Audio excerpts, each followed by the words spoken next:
Baik, Assalamualaikum semua dalam grup BMF pada bulan Ogos ini. Jadi sebelum itu saya nak perkenalkan diri dululah. Saya Umi Atikah selaku nutritionist juga dalam tim Puan Syaza. Dan saya tahu semua puan dah kenal dengan Puan Syaza sebelum ni kan. Dah dengar banyak live Puan Syaza, perkongsian bermanfaat daripada Puan Syaza semua. Jadi tak apa, kita berkenalan lah dulu dalam grup ini. Semoga kita orang cakap ada kerjasama di antara saya dan puan semua.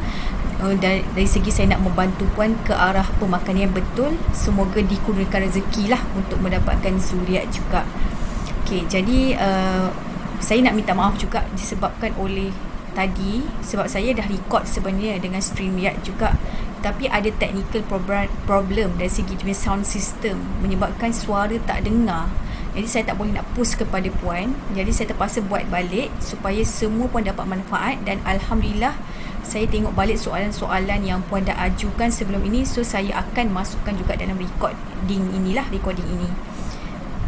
Okay, jadi tahniahlah pada puan yang dah sempat join tadi dengan Google Meet bersama saya. Tak apa, yang tak sempat join disebabkan oleh kekangan kerja ataupun ada meeting, ada kerja daripada rumah, semua kan tak apa. Sebab kita akan ada recording dan moga soalan-soalan daripada puan yang hadir tadi, yang dah masuk dalam Google Meet tadi, memberi manfaat dan juga orang cakap menjawablah soalan-soalan mungkin yang ada lagi yang tak faham.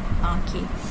Jadi berkenaan dengan minggu ini, kita tak ada orang cakap satu plan ataupun kita tak ada bagi cadangan yang merumitkan puan semua. Di mana minggu ini adalah kita hanya nak fokus dulu benda yang utama.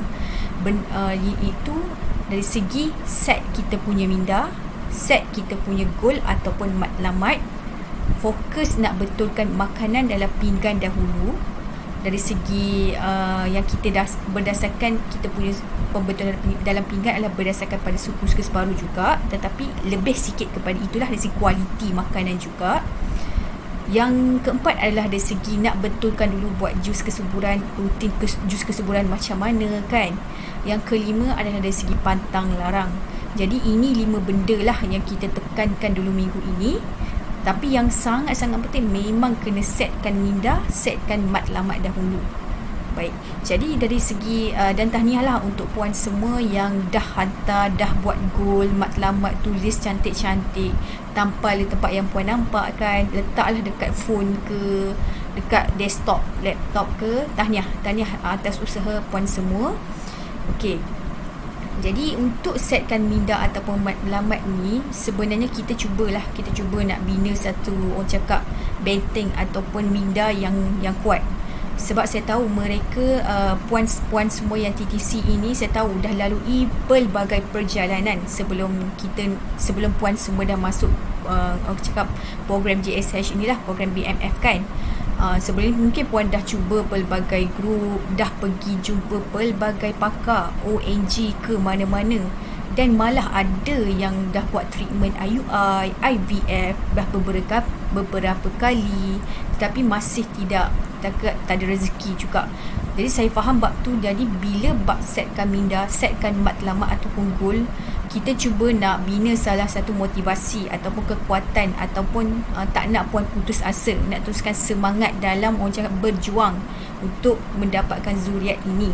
Sebab hasilnya bila kita betul-betul berusaha, kita betul-betul fight ataupun kita lawan untuk diri kita supaya teruskan berjuang ini, kita akan rasa lega sebenarnya kan. Sebab akhir at the end macam cakap ujungnya sama ada dapat ataupun tidak zuriat tersebut, itu kita serahkan pada Allah yang berkuasa lah juga kan. Allah berkuasa, sebab itu bukan kerja kita, tapi kita rasa puas pada diri kita sebab kita tahu kita dah lakukan yang sebaik mungkin.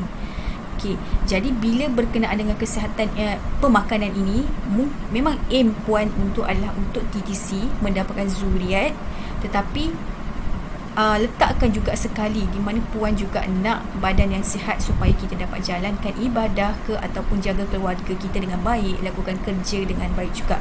Itu salah satu orang cakap komponen utama jugalah untuk dari segi penjagaan makanan ini. Jadi kita teruskan dengan modul yang kita dah berikan pada puan. Jadi bila dah set dah tamat, dah jelas semuanya, memang nak turunkan berat, memang nak jaga bakan dengan betul, tak nak pandang kiri kanan. Maksudnya puan dah bina salah satu kekuatan dalam diri. Jadi sebab itulah puan akan terus je buat pemakanan ini berterusan juga. Memanglah kita ada bagi masa at least 3 bulan kita nak betulkan badan dengan optimum. Tetapi tak salah kalau tiba-tiba puan rasa nak teruskan pemakanan ini sepanjang hayat, sebab ia adalah perkara yang bagus untuk badan puan. Okey.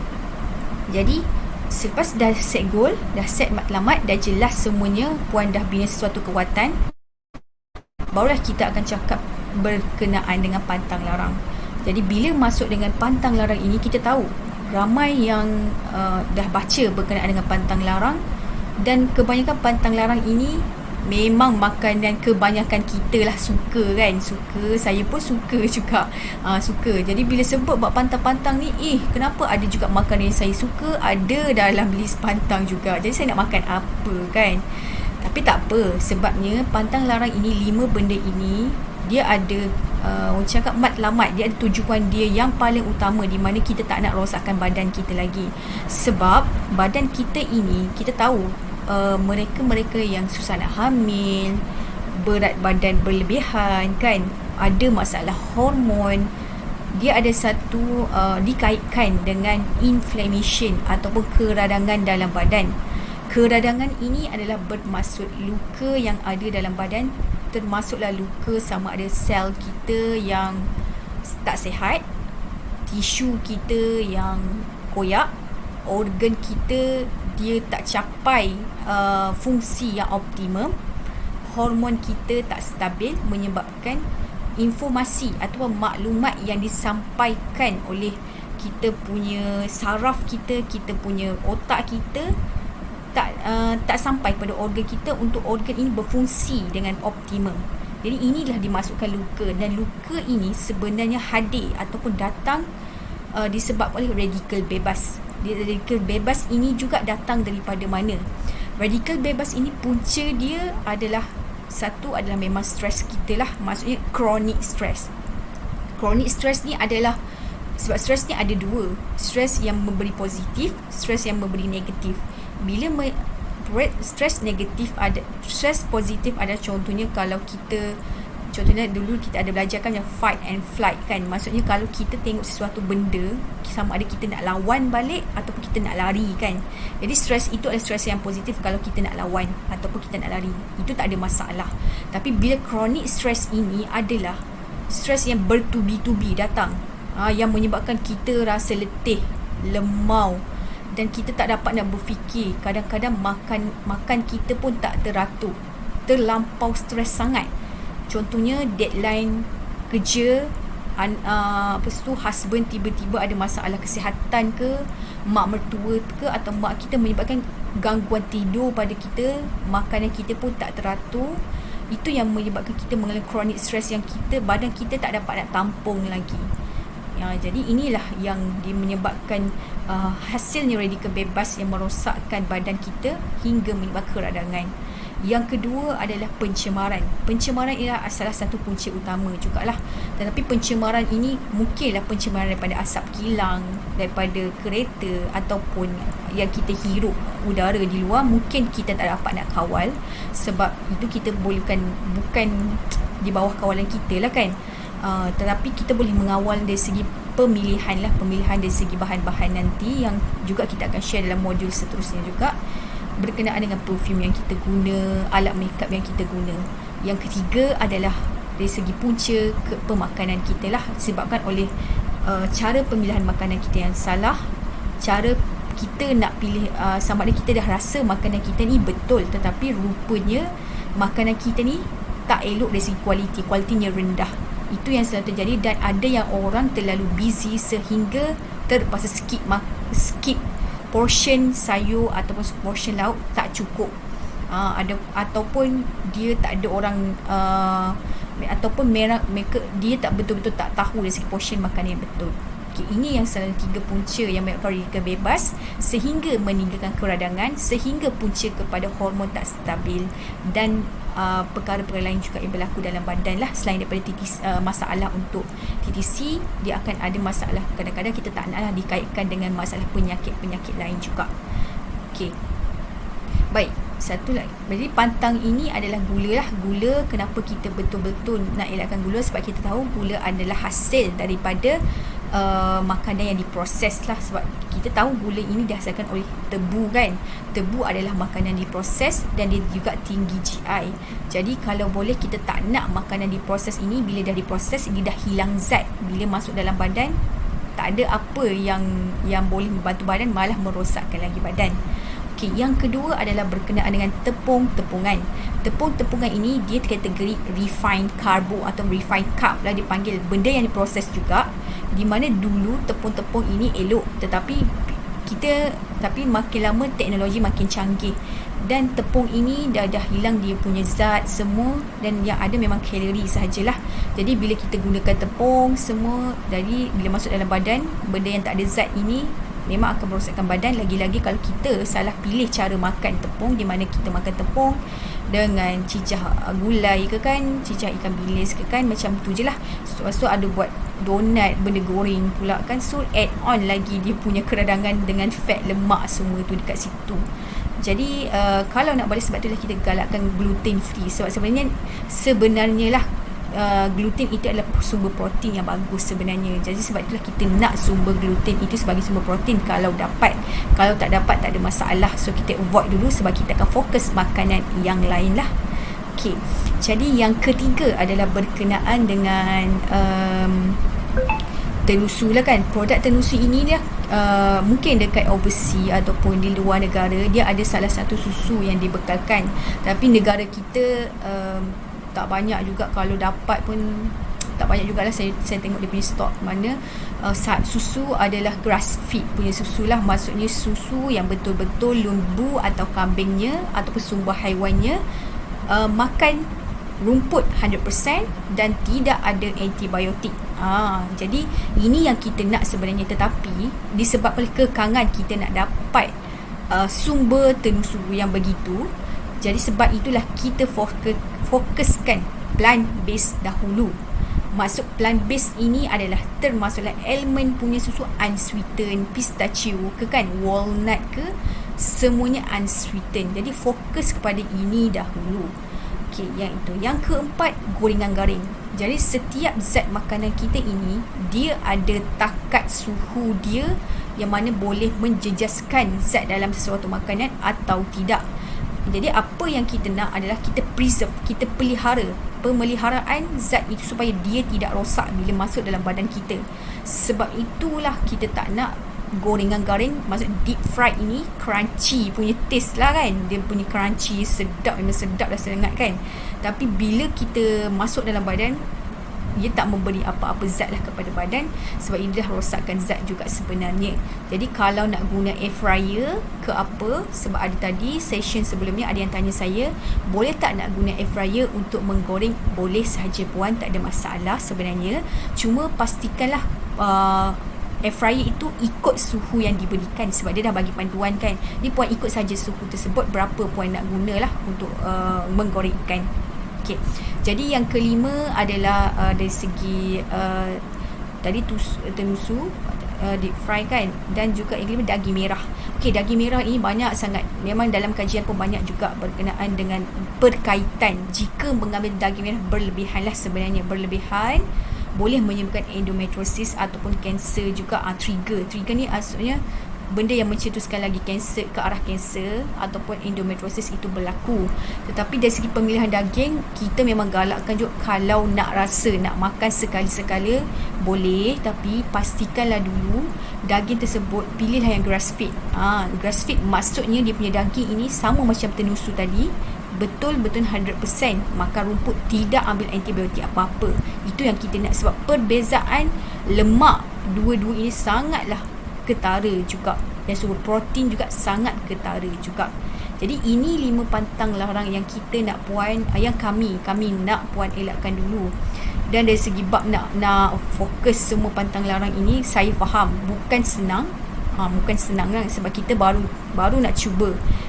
Tapi saya harapkanlah Bila puan dah set mind, minda puan, matlamat puan boleh ada satu macam kekuatan dalam diri untuk elakkan semua itu. Walaupun tiba-tiba ada jiran sebelah datang nak bagi kuih-muih kan, cuma kita guna alternatif lain lah. Bagilah mereka-mereka ataupun kawan-kawan kita lah yang boleh makan makanan tersebut dahulu lah. Sebab untuk puan memang saya galakkan fokus dulu betul-betul matlamat diri, fokus dulu betul-betul untuk pemulihan badan. Jangan ambil remeh jugalah, jangan ambil remeh, sebab jagalah sebaik mungkin badan puan juga. Sebab kalau boleh 3 bulan tu kita cakap reset the body, betul-betul reset the body. Terima dulu zat yang bagus, terima dulu zat yang tidak rosak. Tak ada benda-benda yang diproses yang kita ambil. Itu yang kita galakkan. Okay, tapi insyaAllah saya rasa puan semua dapat lakukannya lah, insyaAllah. Okay, jadi itu berkenaan dengan pantang. Jadi kita tengok pula berkenaan dengan suku-suku separuh ni macam mana. Baik, dan suku-suku separuh ini saya rasa puan semua dah tahu dengan jelas berkenaan dengan suku-suku separuh. Tapi tak apa, saya terangkan juga berkenaan dengan portion dia adalah berkenaan dengan ikan, lauk banyak mana kena ambil kan. Lauk 1 tapak tangan kan, tapi bergantung pada saiz protein tersebut. Kalau kecil, ambillah 2 kan, ikut kekenyangan badan. Baik, jadi dari segi sayur pula macam mana? Sayur pastikan 2 tapak tangan. Memang banyak sebenarnya 2 tapak tangan, itu yang kita nak sebenarnya kan.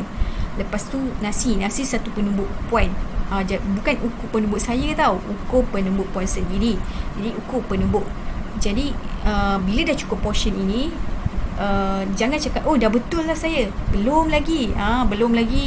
Sebab suku-suku separuh tu kena lebih lagi, kita kena detail lagi. Tengok pula dari segi sayur macam mana. Sayur, adakah sayur dah mati ke kan. Sebab sayur memang dah layu, tapi kita tak nak dia lagi layu ataupun dia lagi mati kan. Jadi tengok balik, sayur ni okey ke tak. Contohnya saya pun dalam program ini, even memang kami galakkan sangat untuk mengambil lebihkan lagi sayuran hijau sebenarnya. Sebab sayuran hijau ni sangatlah bagus, dia punya kesan dia berbanding sayuran lain. Bukan sayuran lain ini tak elok, cuma kita lebihkan lagi sayuran hijau berwarna-warni lagi lah maksudnya.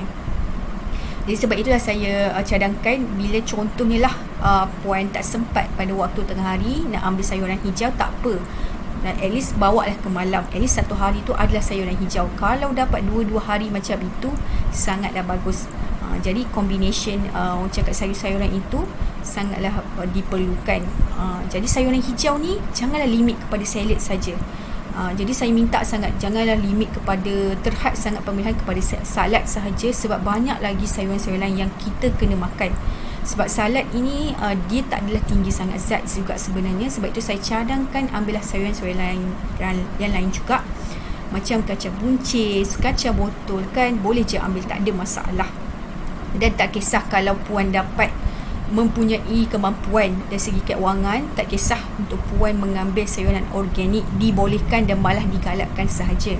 Tapi kalau tak ada kemampuan dari segi keuangan, tak ada masalah untuk puan mengambil sayuran kampung, sayuran dekat pasar mana-mana puan beli, asalkan cara nak basuh dia dengan betul semualah. Itu sahaja. Okey, dari segi, dan untuk preserve, peliharakan lagi dari segi protein, sumber protein, kita kena betulkan secara masaknya.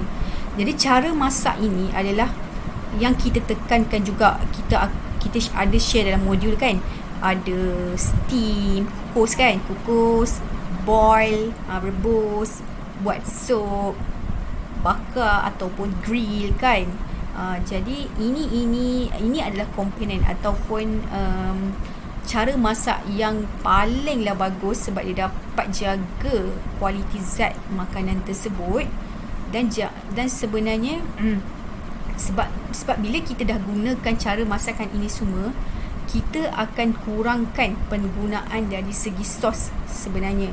Sebab dari segi sos ataupun makanan-makanan yang dalam botol ni kan, contohnya sos kicap, sos tomato, sos cili kan, dan mungkinlah sos-sos lain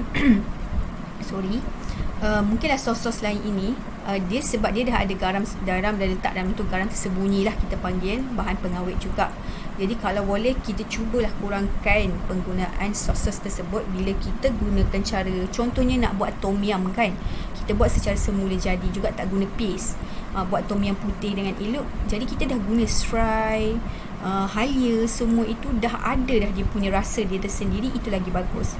Sama lah jika kita nak buat sup kan, kita dah guna halia, semua itu dah rasa dah dia punya dekat situ, itu lagi bagus sebab kita tak ada tak edit tambahan apa-apa perisa ataupun perasa tambahan. Jadi dapatlah kita makanan real tu semula jadi di situ. Okey. Jadi itu berkenaan dengan cara masak lah. Jadi cubalah dalam seminggu buatlah grill ke sup ke, dalam seminggu at least 3 kali kita aim, dan kita letaklah jadual kita 3 kali ke buat cara masak seperti itu. Sebab lama-lama puan sendiri, badan kita ni akan terlatih sendiri untuk kita buat makanan tersebut. Sebab kalau kita tak mula, kita tak tahu macam mana lagi kan. Jadi jangan cakap tak sedap lah, best ke makan macam tu. Tak apa, mulakan dulu. Bila puan dah mulakan cara macam itu, insya-Allah dia akan cakap konsisten lah, puan akan suka. Lama-lama lidah pun dia dah tak boleh nak minum air manis, dia tak boleh nak rasa ini, sebab kita dah latih diri kita macam itu. Okey. Berkenaan cara masak, itulah saya tekankan. Dan cara pemilihan sayur tak ada masalah. Cuma saya nak tekankan satu lagi adalah berkenaan dengan nightshade plan. Nightshade plan ni saya tak tahulah ada bahasa Melayu apa sebenarnya juga. Mungkin tumbuhan redup malam sebenarnya, redup malam. Jadi nightshade plan ini ada 5 potato, teruk, lada bergala, tomato, 4 je. Okey. 4 je.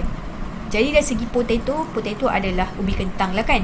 Ubi kentang ini boleh baguslah untuk makan, tetapi kalau untuk mereka yang nak TTC, kita tak galakkan dulu untuk makan. Sebab dari segi kajian, nightshade plan ini sebenarnya tak adalah dikaitkan dengan mereka nak TTC ke apa. Cuma sebab dia adalah nak bantu untuk mereka yang ada masalah arthritis ataupun sendi, masalah sendi. Dan tetapi sebab masalah sendi ni, arthritis ini dikaitkan juga dengan inflammation yang ada dalam badan, keradangan dalam badan. Jadi sebab itulah kita mengambil juga nightshade plan ni, tak perlu dululah ambil untuk sementara waktu. Jika nak pilih juga, contohnya potato, jarang potato yang orang tanam sendiri, so elakkan dulu. Terung boleh kalau ada yang tanam sendiri ataupun organik. Capsicum sama, kalau ada yang organik atau tanam sendiri boleh ambil saja. Tomato boleh sangat, tetapi pilih yang bukan daripada Cameron. Sebabnya Cameron ini kita tahu dia punya tanah dah tergondol semua kan, dah terhakis semua, dah banyak, kebanyakan dia punya tanaman adalah hidroponik ataupun dia menanam dalam air kan. Jadi kita tak naklah, maksudnya dia tak dapat, sayuran dia tak dapat sumber directly, sumber directly ataupun sumber terus daripada tanah itu sendiri. Okey, jadi bolehlah buat pemilihan yang bagus dari segi potato lah, daripada segi tomato nanti. Baik. Okey, harap puan jelaslah dengan penerangan saya. Kalau tak jelas lagi tak apa, WhatsApp je saya semula, saya akan jawab. Okey. Jadi untuk itu dari segi suku-suku separuh juga kan. Suku-suku separuh. Jadi dari segi jus pula tahniahlah pada yang dah buat hari ini, dah rasa macam mana jus itu. Dan sebenarnya tak perlu nak risau ataupun takut, sebabnya jus itu adalah memang sedap sangat-sangat sebenarnya. Saya suka sangat, memang sedap sangat-sangat, tak perlu risau. Walaupun warna dia hijau, memang sebab kita dah gabungkan dengan sayur semua, memang warna dia hijau, tapi rasanya sedap tau. Sebab kita pun dalam program ini pastikan makanan sedap, jangan makan tak sedap. Sebab kalau makanan tak sedap, memang puan tak akan konsisten juga. Samalah dengan saya juga kan. Dia memang lumrah kita manusia memang nak makanan yang sedap. Jadi pastikan makanan itu sedap juga. Okey. Jadi kalau untuk jus, pastikan dari segi buah apa yang kena letak. Saya wajibkan dulu letakkan nanas dulu dalam jus kita. Jadi sebagai buah yang pertama lah, sebab at least kita letak dalam 2 jenis buah dalam kita punya jus. Jadi letakkan buah nanas sebagai yang utama dahulu. Sebab buah nanas ini dia mengandungi enzim bromelain, yang mana enzim ini sangatlah bagus untuk merawat luka ataupun keradangan dalam badan ataupun melawan radikal bebas. Jadi boleh ambil nanas dulu 1 slice. Buah yang kedua, boleh pilih buah yang low GI, bukan buah sumber yang karbo jugalah kan. Sebab ada tadi yang tanya saya, boleh tak letak buah pisang dalam blender kita sekali, nak blend, nak minum untuk jus kesuburan. Okey, untuk buah pisang elakkan dahulu, maksudnya sumber karbo dan juga buah yang GI sikit ni, sebab kita tak nak dalam jus itu ada sumber karbo lagi. Jadi kalau puan nak ambil buah pisang, pastikan ambil dia petang nanti ke lah, tak bersama dengan jus. Okey, jadi blend. Jadi dia cepat je bila puan dah, dan termasuk lemon, cara dia adalah puan mestilah buang dia punya kulit, buang dia punya biji, masukkan sekali lepas buang kulit, lepas buang biji, baru masuk dalam blender. Kita nak extract dia, jangan yang perah punya, jangan guna pressure juice juga kan. Pressure juice tu jangan guna yang tu lah kalau boleh, sebab kita bila pressure punya juicer tu, pressure punya juicer itu, sebab dia buang serat, dia hanya ambil air.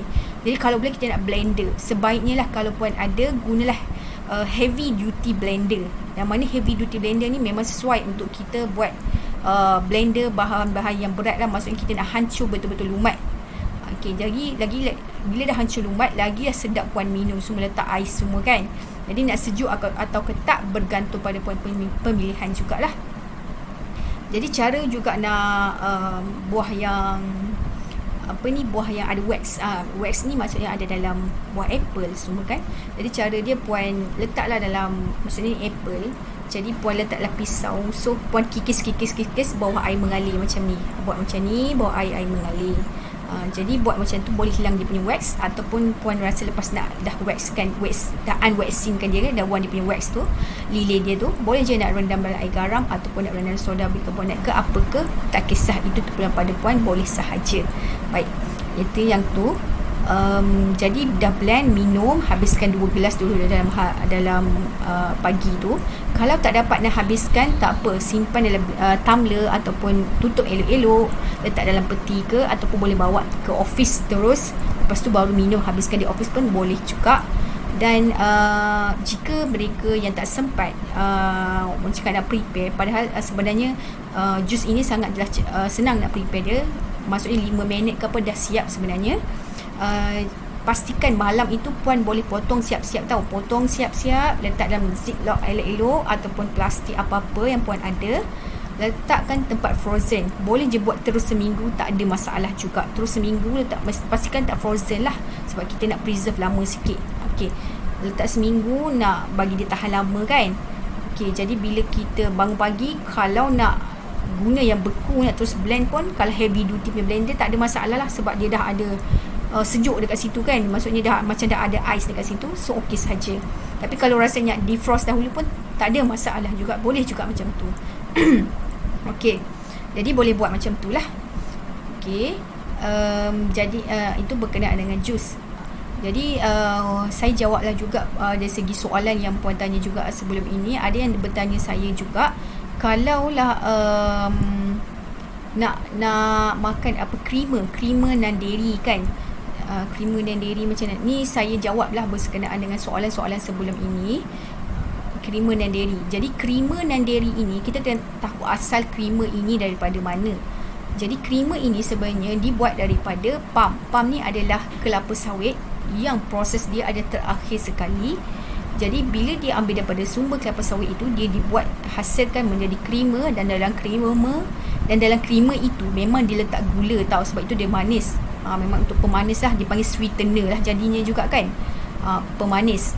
Dia letak gula memang untuk jadikan pemanis. Dia letak non dairy sebab dia bukan hasil daripada sumber tenusu, sebab itu letak non dairy. Jadi creamer ini tak boleh nak diambil. Jadi jangan ambil creamer walaupun bukan 3-in-1. Tetapi ada satu creamer juga yang diletak dalam bahan makanan organik, contohnya soy ke, ataupun kadang-kadang produk macam plant based pun ada, dia letak creamer sebagai pemanis. Tapi kena check, sebab creamer ni dia ada 2 fungsi juga, sebagai pemanis satu ataupun sebagai stabilizer dalam jenis-jenis makanan tertentu lah. Tapi bila dia letak dalam makanan organik, kena check creamer ini dibuat daripada apa, sebab kadang dia letak ini sebagai stabilizer lah, ataupun dipanggil untuk tahan lama bahan-bahan tersebut, supaya bila dia ekspor ke apa, bahan itu tak cepat rosak.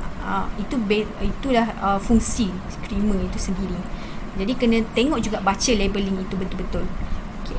Jadi itu satu. Dan satu lagi, kalau nak ambil butter atau margarine kan, margarine memang saya tak galakkan, memang tak boleh ambil dulu, tak boleh ambil terus margarine ni, sebab margarine ini adalah hasil juga daripada minyak kelapa sawit, bukan minyak kelapa sawit,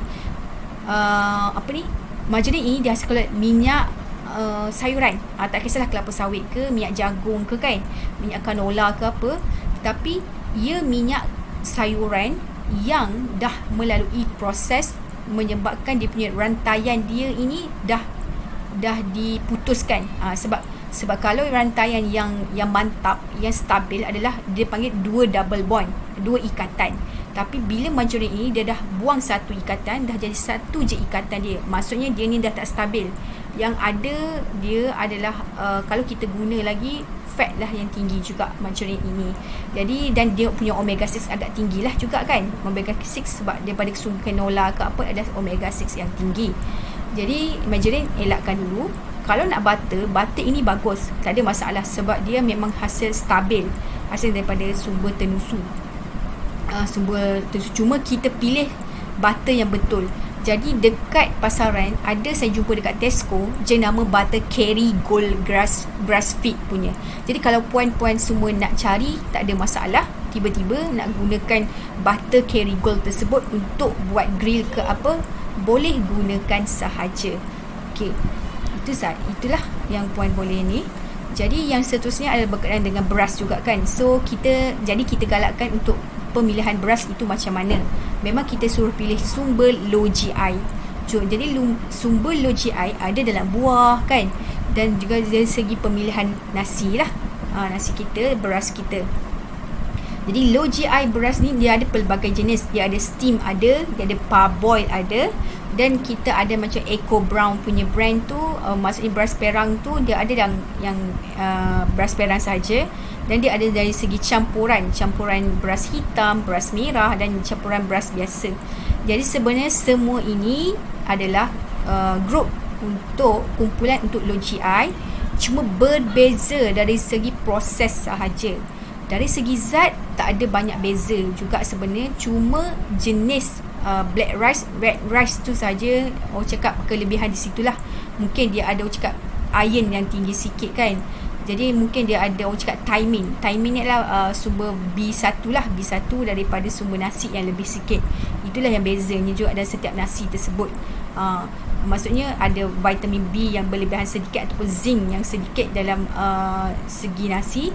Tapi ketiga-tiga ini dah low GI punya nasi, jadi boleh diambil. Tapi kalau lah contohnya dekat rumah puan, ataupun ada yang tak biasa nak makan beras perang, dan tanya rasa sedap ke tak salah kalau puan beli beras perang, puan campur juga dengan beras biasa yang puan dah ada dekat rumah, sebab puan baru nak biasakan diri makan. Jadi campur sahaja, tak ada masalah. Dan kita pun tak nak membazir pula nasi putih yang kita dah beli sebelum ini. Jadi campurkan sahaja, boleh juga. Okey. Jadi soal berkenaan dengan suplemen ke apa, tak apa, kita tak perlu risau lagi bab tu, sebab kita akan belajar lagi step by step untuk the next module. Yang ini kita nak betulkan dulu cara makan dan cara pemilihan juga makanan yang betul. Okay. Jadi untuk soalan lagi, saya rasa itu sajalah untuk soalan yang dah ditanya sebelum session sebelum inilah, yang mana dan satu lagi adalah berkenaan dengan parti delima ataupun pomesi yang saya sarankan kalau puan dah ada lah.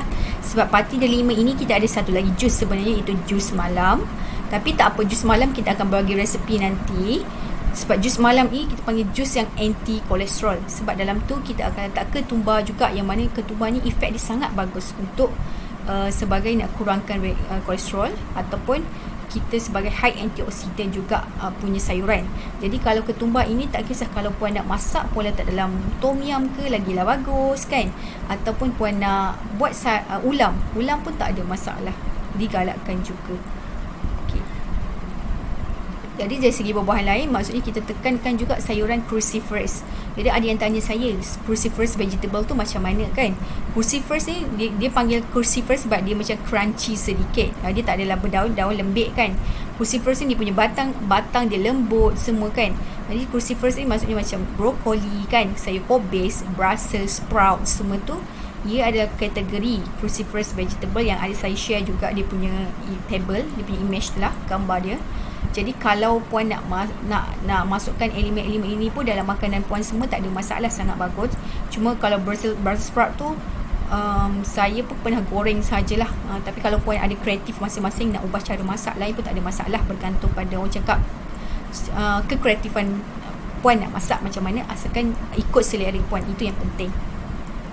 Dan bagi yang tak ada masa untuk nak masak, terpaksa beli makanan dekat luar, jangan risau, sebab kita tak ada tekankan untuk masak sendiri, sebab ia bergantung pada flexibility puan sendiri tau. Jadi tak perlu nak stress. Cuma kita galakkan pemilihan makanan yang dibeli di luar tu macam mana. Jadi kalau mereka yang beli dekat luar ada lauk, better. Lebih baik sebenarnya kalau puan pilih makanan yang dihidang, bukan makanan yang dah dibungkus, maksudnya nasi kukus yang ada pilihan itu saja je kedai dia kan. Pastikan dia ada pelbagai lauk, pelbagai sayur, itu lagi bagus sebenarnya. Jadi bila dah dalam sayuran itu, pastikan ia lengkap semuanya, senang puan nak pilih. Dan kalau ada pilih yang bakar ke apa, kalau ada masakan yang tak ada bakar ke apa, bakar ke sup apa, tak ada masalah. Kalau untuk sup, pastikan tak perlulah ambil dia punya sup dia tu, ambil dia punya lauk sajalah kan. Sama juga santan, tak perlu nak ambil dia punya santan, ambillah dia punya lauk saja. Jadi pilihlah sayur-sayur yang ada dekat situ, asalkan cukup lengkap, itu saja. Dan kalau dari segi sumber santan, jangan risau, santan tak bersalah dekat sini semua. Santan dia bagus sebab dia daripada sumber tumbuhan, dan dia bukan mengandungi orang cakap kolesterol, tu memang tak adalah. Kalau dalam sayuran memang tak ada kolesterol langsung. Tapi santan ini cara masak dia kena betul. Di mana kalau boleh, santan, gula, garam ataupun madu yang kita nak masukkan dalam masakan kita, cara terbaik dia adalah kita letakkan 10 minit ataupun 5 minit terakhir sebelum kita nak tutup api. Contohnya kalau kita masak sup kan, kita dah air tu dah mendidih, kita nak tutup kan. Jadi kita masukkan dia last sekali, okey dia dah bergelegak kejap, kacau, okey dah settle. Itu lagi bagus sebenarnya. Okay, jadi masukkan last sekali lah santan, kiranya sama jugalah dengan orang cakap bahan perasa kita lain untuk sedapkan makanan. Contohnya kalau garam, gula kan, ataupun madu. Itu cara dia lah. Dan dari segi tepung kalau jumpa yang gluten free sangat bagus. Macam mana pula dengan tepung beras kan? Tepung beras ini contohnya laksa, lasam, dibolehkan untuk ambil, tapi pastikan kita cukup semua komponen dia. Ada lauk, ada sayur, semua lengkap di situ. Cuma kalau ada yang tanya saya juga, kalau tepung jagung ataupun tepung ubi kayu macam mana kan, sebab mungkin ada orang ada puan lah, ataupun ada puan-puan yang tengok resipi macam mana cara tapi tidak menggunakan tepung gandum kan yang ni.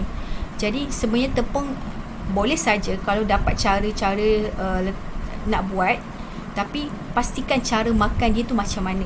Pastikan betul lah ada semua komponen dia. Sayur, yang saya paling tekan bab sayur lah juga. Kalau puan rasa okey, contohnya tiba-tiba nak buat pancake, nak makan dengan sayur asing, tapi puan rasa combination itu puan suka, okey, tak ada masalah, teruskan saja. Kalau rasa macam tak boleh nak terima lah makan macam ni, so tak perlu lagi. Kita fokus mana yang membolehkan, cukupkan segala komponen dengan lengkap juga. Okey. Jadi kalau ada yang puan tanya juga berkenaan dengan peanut butter yang homemade, tak ada apa-apa tambahan, bagus, boleh diambil, tak ada masalah. Cara makan juga kita tekankan, maksudnya ada semua bahan-bahan komponen yang kita perlukan dalam suku separuh tadi ataupun zat badan kita. Ada lauk, ada sayur kan, semua lengkap dekat situ, dan cara nak makan tu macam mana juga. Okey, itu yang kita kena tekankan. Jadi tak ada masalah.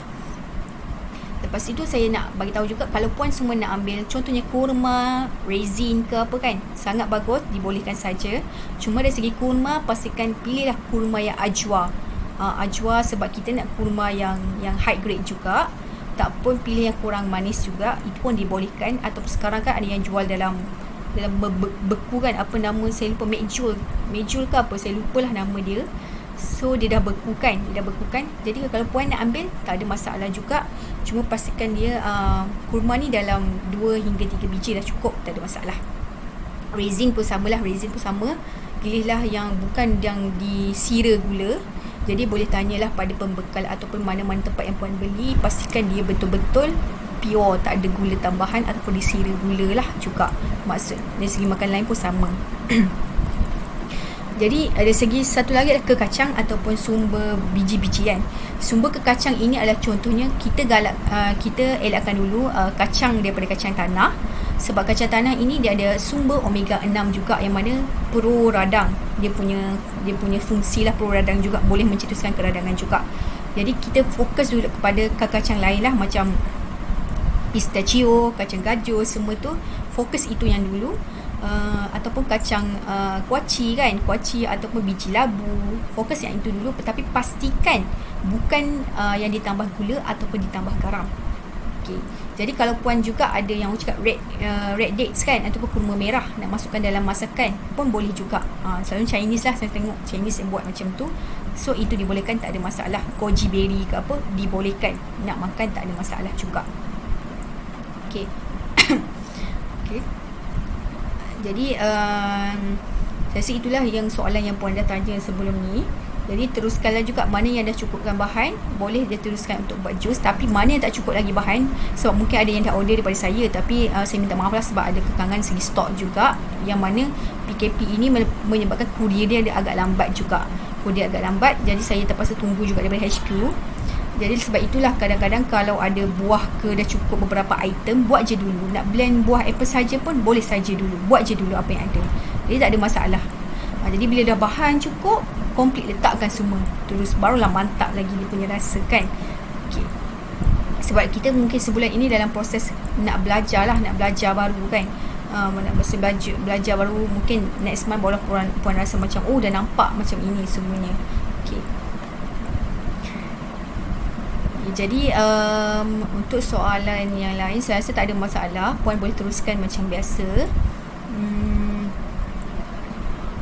Dan saya juga alu-alukan pada mereka atau puan-puan semua yang ada pengalaman ataupun pengetahuan berkenaan prosedur ke apa ke yang puan, ataupun amalan-amalan apa yang puan pernah amalkan kan, dah pernah join apa-apa grup ke sebelum ini, nak share prosedur puan yang pernah puan buat sebelum ini kan, cara puan ni, tak ada masalah, share sahaja dalam grup, berkongsi sahaja supaya semua dapat manfaat. Sebab mungkin saya tidak tahu pengalaman puan, maksudnya puan dah jumpa mereka yang lebih cakap ONG mana semua yang dah share tips ke apa, boleh sahaja asalkan ia bermanfaat untuk semua. So saya alu-alukan sangatlah juga. Jadi saya rasa itu saja untuk saya record berkenaan dengan minggu ini. Sebab sebenarnya saya rasa saya dah gabungkan semula soalan yang puan tanya tadi dalam Google Meet semua. Kalau ada saya miss lagi soalan, tak apa, tanya je direct nanti. Dan jus itu saya nak bagi tahu, jangan risau tau, suami pun boleh minum.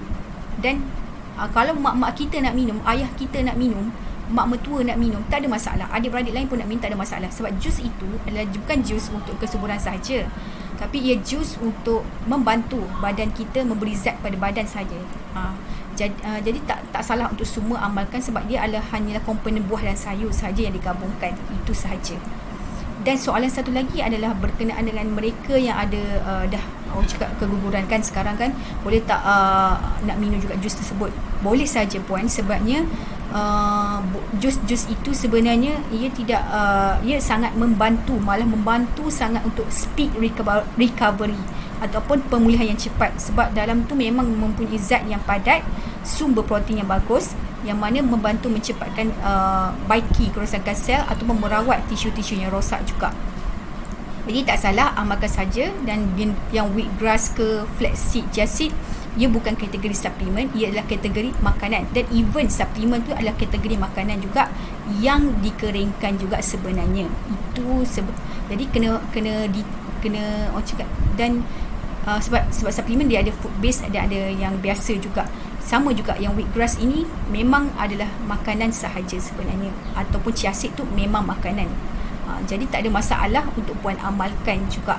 Untuk mereka yang ada masalah keguguran, yang cakap keguguran ke apa, ataupun ada masalah lain, so boleh amalkan. Untuk family pun boleh. Okay. Jadi itu saja untuk penerangan saya. Saya minta maaf lah sekali lagi atas kesalahan teknikal tadi. Jadi saya dah buat recording balik supaya puan semua yang tak sempat join dapat manfaatnya juga. Jadi saya harapkan dan saya doakan yang terbaik untuk puan semua supaya semua kuat semangat. Walaupun keadaan kita sekarang, kita doalah juga untuk COVID-19 juga kan. Dan saya faham mungkin pun ada kekangan nak keluar, nak beli bahan itu, bahan ini. Tapi tak apa, gunalah kaedah-kaedah yang ada. Guna rana ke macam mana, online ke macam mana. Gunakan sebaik mungkin supaya kita dapat kurangkan pergerakan keluar itu jugalah. Sebab kalau bahan organik ke gluten, memang saya sendiri pun cari online saja sebenarnya puan. Saya tak akan beli ni. Cuma kalau sayur je apa, saya akan fokus mana tempat saya nak pergi. Itu saja yang saya buat lah untuk sekarang. Yang penting kita cukup semuanya lah juga kan. Okay, jadi tahniah pada yang join Google Meet tadi. Jadi harap anda semua dapat manfaat daripada penerangan saya. Jika ada soalan lagi, ada yang tak faham lagi, tanya sahaja. InsyaAllah saya akan cuba jawab secepat yang mungkin juga. Tapi kalau terlambat sikit, maaflah sebab saya ada beberapa grup juga. Tapi tak apa, saya akan cuba sebaik mungkin juga. Jadi tak ada masalah. Harap puan sabar menunggu juga. Dan saya doakan supaya puan konsisten dengan semangat puan semua. Okey, itu saja puan. Okey, Assalamualaikum.